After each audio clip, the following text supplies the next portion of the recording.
Hi, you're watching NewsX and SportsX. I'm Siddharth, and with me is my colleague Vineet.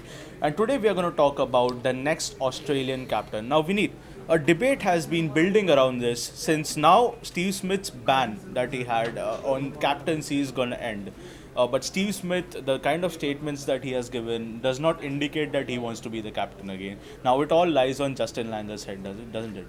Well, actually, it lies on Steven Smith's head because, okay, let's put things into perspective. Steven Smith, since the time he's come outside of the ban and, batted brilliantly in that Ashes series, has wowed not only his critics but also the people who, in fact, wanted his head on a platter for doing what he did in Cape Town. Right. Okay, so after that, I think public opinion has really softened down on Steven Smith, and nobody wants to lose the batting Steven Smith to a captaining Steven Smith. And you're right about the fact that his ban is, in fact, going to come off in March 2020.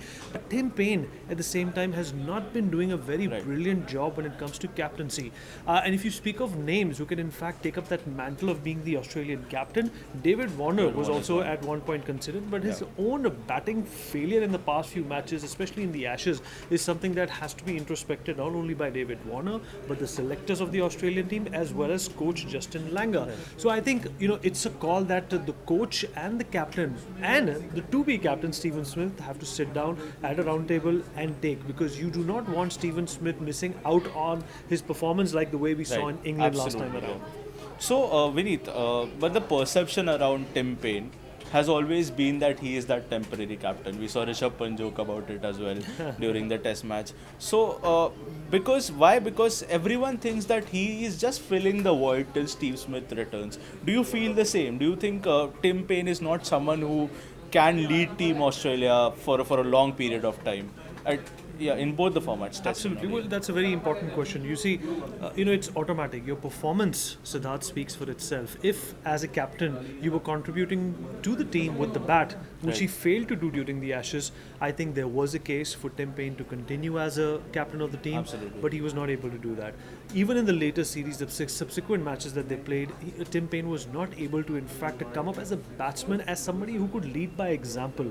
For a captain, it's very important to, in fact, score runs, make the team win, and bail them out of difficult situations, and that's exactly what Steven Smith has been doing, and there are going to be obvious comparisons between these two. Steven Smith is a Himalayan, is a mammoth of a player now. In fact, when it comes to Test cricket, I'm sorry to say this, but even Virat Kohli, can learn a few tricks from Steven Smith, the way he bats and his temperament and the kind of shots, the crazy shots that you get to see from Steven Smith.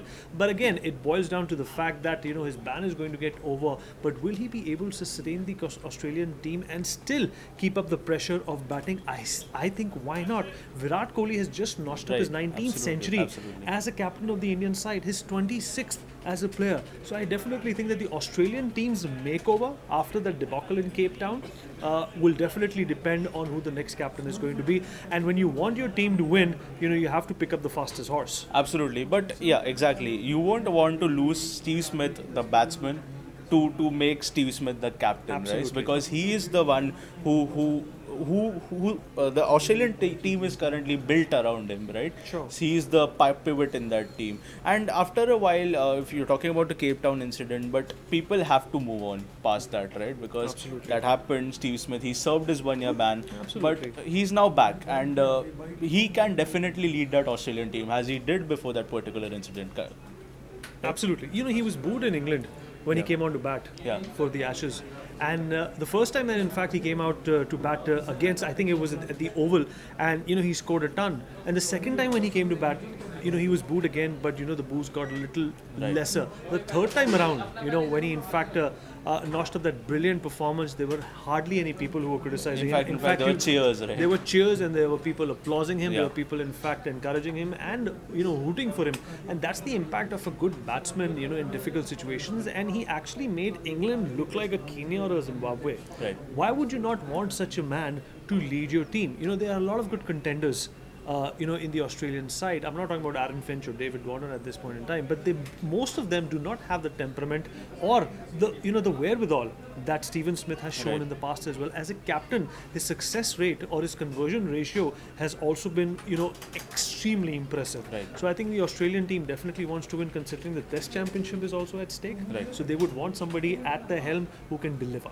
Absolutely, absolutely. It's, as Vineet said, it's a debate and it's a discussion that these guys will have to come together and decide who the next captain is. This was your video on the next Australian captain. Let's see what Justin Langer and Steve Smith do. Thanks for watching. Thank you for watching. For more such videos, subscribe to the NewsX YouTube channel, hit the bell icon.